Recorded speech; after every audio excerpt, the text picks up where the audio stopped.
സ്പീക്കറെ അറിയാമോ, നമ്മുടെ സ്പീക്കറെ അറിയാമോ? അറിഞ്ഞില്ലെങ്കിൽ പഠിക്കണം, പഠിച്ചില്ലെങ്കിൽ പണി കിട്ടും. അതാണ് ഇപ്പോൾ സംഭവിച്ചുകൊണ്ടിരിക്കുന്നത്. ഇപ്പോൾ നേരെ ചൊവ്വേ നമുക്ക് ജോലി ചെയ്യാൻ സമ്മതിക്കില്ല എന്നേ. അതിപ്പോൾ സ്പീക്കർ ആയാലും ശരി, മേയർ ആയാലും ശരി, കണക്ക് തന്നെ. സ്പീക്കർക്ക് കൊടുക്കേണ്ട അർഹത, പരിഗണന കൊടുത്തില്ല എന്നതാണ് പ്രധാന വിഷയം. അതിന് നേരെ ജോലി ചെയ്താലും നിയമപരമായ ജോലി ചെയ്താലും ശരി, സ്പീക്കറാണ്, സ്പീക്കർ പറയുന്നത് കേൾക്കണം. അതിന് ഏത് TTE ആയാലും. കഴിഞ്ഞ ദിവസം സ്പീക്കർ AN ഷംസീറിന്റെ ഒരു നിലപാട് അങ്ങനെയായിരുന്നു. എന്നാൽ CCTV ക്യാമറകളും അതുപോലെ തന്നെ സംഘടനകളും സത്യം വിളിച്ചു പറഞ്ഞപ്പോൾ റെയിൽവേ നൈസായിട്ട് അത് പിൻവലിച്ചു. വന്ദേ ഭാരത് എക്സ്പ്രസിൽ സ്പീക്കർ AN ഷംസീറിനോട് മോശമായി പെരുമാറിയെന്ന പരാതിയിൽ TTEയുടെ ജോലിയിൽ നിന്ന് മാറ്റി നിർത്തിയിരുന്നു. പുനർപരിശോധിക്കണമെന്ന് ജീവനക്കാരുടെ സംഘടനകൾ ആവശ്യപ്പെട്ടതിനെ തുടർന്നാണ് അച്ചടക്ക നടപടി ഇപ്പോൾ റെയിൽവേ പിൻവലിച്ചിരിക്കുന്നത്. തിരുവനന്തപുരം സ്റ്റേഷനിലെ ടിക്കറ്റ് എക്സാമിനർ പത്മകുമാറിനെതിരെയാണ് സ്പീക്കർ പരാതിപ്പെട്ടത്. ഇതേ തുടർന്ന് ടിക്കറ്റ് എക്സാമിനറിന്റെ വന്ദേ ഭാരതിലെ ഡ്യൂട്ടിയിൽ നിന്നും മാറ്റി നിർത്താൻ ഉന്നത ഉദ്യോഗസ്ഥർ വാക്കാൽ നിർദ്ദേശം നൽകിയിരുന്നു. സ്പീക്കറുടെ പരാതിയിൽ അന്വേഷണം നടത്തുക മാത്രമാണ് ചെയ്തത് എന്നും വകുപ്പ് തല നടപടികളൊന്നും സ്വീകരിച്ചിട്ടില്ല എന്നും റെയിൽവേ അറിയിച്ചു. കഴിഞ്ഞ വെള്ളിയാഴ്ചയാണ് പരാതിക്കിടയാക്കിയ സംഭവം. കാസർഗോഡ് നിന്ന് തിരുവനന്തപുരത്തേക്കുള്ള യാത്രയിലായിരുന്നു സ്പീക്കർ. അദ്ദേഹത്തിനും കൂടെ ഉണ്ടായിരുന്നയാൾക്കും എക്സിക്യൂട്ടീവ് ചെയറിലാണ് റിസർവേഷൻ ഉണ്ടായിരുന്നത്.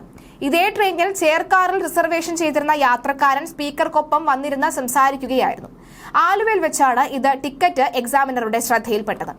കോട്ടയം വരെ ഈ യാത്ര തുടർന്നതോടുകൂടി അധിക ടിക്കറ്റ് എടുക്കണമെന്ന് യാത്രക്കാരോട് ടിക്കറ്റ് എക്സാമിനർ ആവശ്യപ്പെടുകയായിരുന്നു. എക്സിക്യൂട്ടീവിൽ സീറ്റ് ഒഴിവുള്ളതിനാൽ അധിക തുക നൽകി ടിക്കറ്റ് ഉയർത്താനാകുമെന്നും പറഞ്ഞിരുന്നു. അതായത് ഏകദേശം 680 രൂപ നൽകിക്കഴിഞ്ഞാൽ ഇവിടെ തന്നെ യാത്ര തുടരാമെന്നും അദ്ദേഹം പറഞ്ഞു. എന്നാൽ സ്പീക്കറോട് മോശമായി പെരുമാറിയിട്ടില്ല എന്ന മൊഴിയാണ് TTE നൽകിയിരിക്കുന്നത്. താൻ തന്റെ കർത്തവ്യം മാത്രമാണ് അവിടെ നിർവഹിച്ചത് എന്നും വ്യക്തമാക്കുന്നു. റെയിൽവേ ഉന്നത ഉദ്യോഗസ്ഥർക്കും നൽകിയിട്ടുണ്ട് അദ്ദേഹത്തിന്റെ വിശദീകരണം. എന്നാൽ സ്പീക്കർ നൽകിയ പരാതിയിൽ ടിക്കറ്റ് എക്സാമിനർ മോശമായി പെരുമാറിയതായാണ് പറയുന്നത്. ശനിയാഴ്ചയാണ് റെയിൽവേ ഡിവിഷനിൽ മേധാവിക്ക് പരാതി ലഭിച്ചത്. കോച്ചിനുള്ളിലെ നിരീക്ഷണ ക്യാമറ ദൃശ്യങ്ങൾ റെയിൽവേ അധികൃതർ പരിശോധിച്ചു.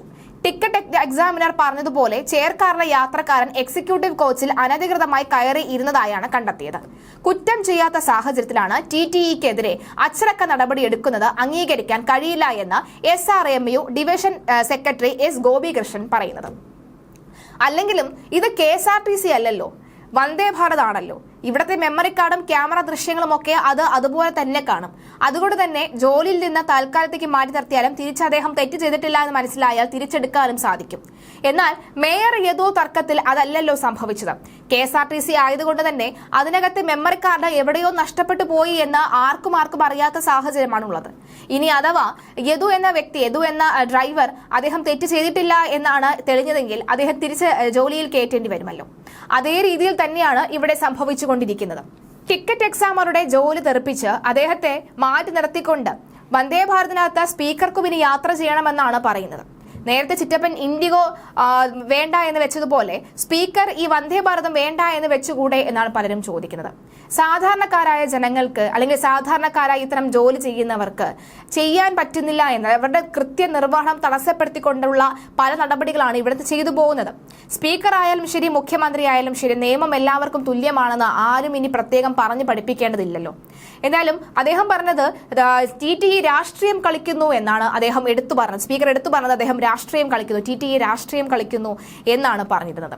എന്നാൽ രാഷ്ട്രീയം കളി ഒന്നുമല്ല നടക്കുന്നത്, കൃത്യമായ കാര്യം പറഞ്ഞതാണ് എന്ന് പറയുകയും ചെയ്യുന്നുണ്ട്. എന്തായാലും ഈ ഇദ്ദേഹത്തിനെയൊക്കെ തന്നെ ഷംസീറിനെ സമൂഹ മാധ്യമങ്ങൾ നല്ല രീതിയിൽ വേണ്ട വിധത്തിൽ അലക്കി വിടുകയാണ് ജനമെന്നാണ് പറയുന്നത്. ഈ അഡ്വക്കേറ്റ് ജയശങ്കർ ഉൾപ്പെടെയുള്ളവർ വലിയ രീതിയിൽ ഈ ഒരു വിഷയത്തെ എടുത്തിട്ട് അലക്കുന്നുണ്ടെന്ന കാര്യത്തിൽ സംശയമില്ല. ഇതൊക്കെ തന്നെ ആഭാലവൃത്തം ജനങ്ങളും CPM എന്ന സംഘടനയെ കളിയാക്കാൻ വേണ്ടി ഓരോ വസ്തുക്കൾ ഇട്ടുകൊടുക്കുന്നത് ഈ രാഷ്ട്രീയ പാർട്ടിയിലെ നേതാക്കൾ തന്നെയാണ്, കാരണഭൂതം അടക്കമുള്ളവർ തന്നെയാണ് ഇതൊക്കെ ചെയ്യുന്നത് എന്നാണ് ജയശങ്കർ പറയുന്നത്. അദ്ദേഹത്തിന്റെ വാക്കുകൾ വലിയ രീതിയിൽ ഇപ്പോൾ സമൂഹ മാധ്യമങ്ങളൊക്കെ തന്നെ ചർച്ചയായിക്കൊണ്ടിരിക്കുകയാണ്. എന്തായാലും സ്പീക്കർ AN ഷംസീർ പറഞ്ഞതുമായി ബന്ധപ്പെട്ടെടുത്ത നടപടി ഏതായാലും പിൻവലിച്ചിരിക്കുകയാണ് റെയിൽവേ.